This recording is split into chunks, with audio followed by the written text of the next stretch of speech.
ওয়ালা তুদি জারাকা বিরিহি কিদরিক, তোমার বাড়িতে ভালো খাবার দাবার রান্না হয়েছে, এই সুঘ্রাণ দিয়ে তোমার প্রতিবেশীকে কষ্ট দিও না।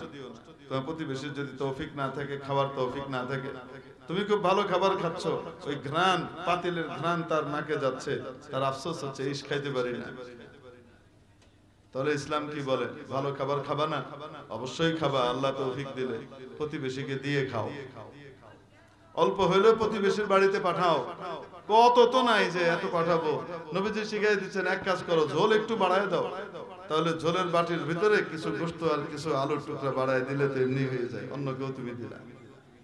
এই সামাজিক বিজ্ঞানের শিক্ষা নবীজি দিয়েছেন নাকি দেন নাই? আসতে বলেন, দিয়েছেন না দেন নাই?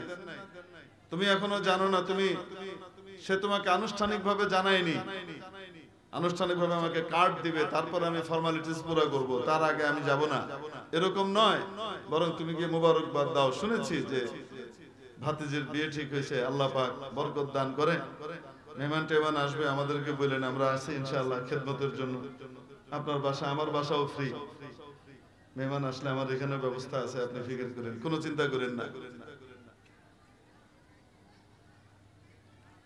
আর আমরা তো এটাই করি, কি বলেন?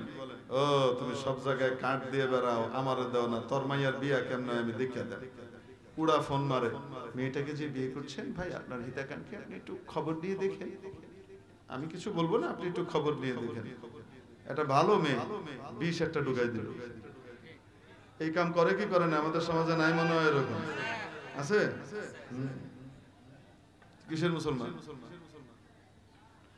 সামাজিক বিজ্ঞানের শিক্ষা নবীজি যা দিচ্ছেন, আমাকে এনে দেখান পৃথিবীর আর কোন সামাজিক বিজ্ঞানের শিক্ষা আছে?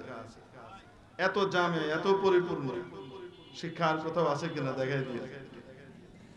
তারপর নবীজি বলতেছেন, ওয়াইন আসাবাহু শাররুন আযাইতা, তার কোন দুঃসংবাদ আসলে, ক্ষতি হলে তুমি তাড়াতাড়ি গিয়ে তাকে সমবেদনা জানাও। ওয়ালা তারফা জিদারাকা ফাওকা জিদারি জারিক ফাতাসুদ্দা রিহা, তোমাকে আল্লাহ ধন দিয়েছেন, টাকা পয়সা দিয়েছেন, তুমি উঁচু বাড়ি বানাইতে পারো, তুমি এমন ভাবে দেয়াল তৈরি করো না, উঁচু করো না তোমার দেয়ালকে, যে তোমার প্রতিবেশীর বাতাস বন্ধ হয়ে যায়। এভাবে বানিও না। তোমার টাকা আছে, পয়সা আছে, ঠিক আছে, কিন্তু প্রতিবেশীর হকের দিকে খেয়াল রাখো। সমাজ কিভাবে চলতে হয়, সমাজে নবীজি শিখিয়ে দিচ্ছেন। ওয়ালা তুদি জারাকা বিরিহি কিদরিক, তোমার বাড়িতে ভালো খাবার দাবার রান্না হয়েছে, এই সুঘ্রাণ দিয়ে তোমার প্রতিবেশীকে কষ্ট দিও না। তোমার প্রতিবেশীর যদি তৌফিক না থাকে, খাবার তৌফিক না থাকে, তুমি খুব ভালো খাবার খাচ্ছ, ওই ঘ্রাণ, পাতিলের ঘ্রাণ তার নাকে যাচ্ছে, তার আফসোস হচ্ছে ইস খাইতে পারি না। তাহলে ইসলাম কি বলে? ভালো খাবার খাবা না? অবশ্যই খাবা, আল্লাহ তৌফিক দিলে প্রতিবেশীকে দিয়ে খাও।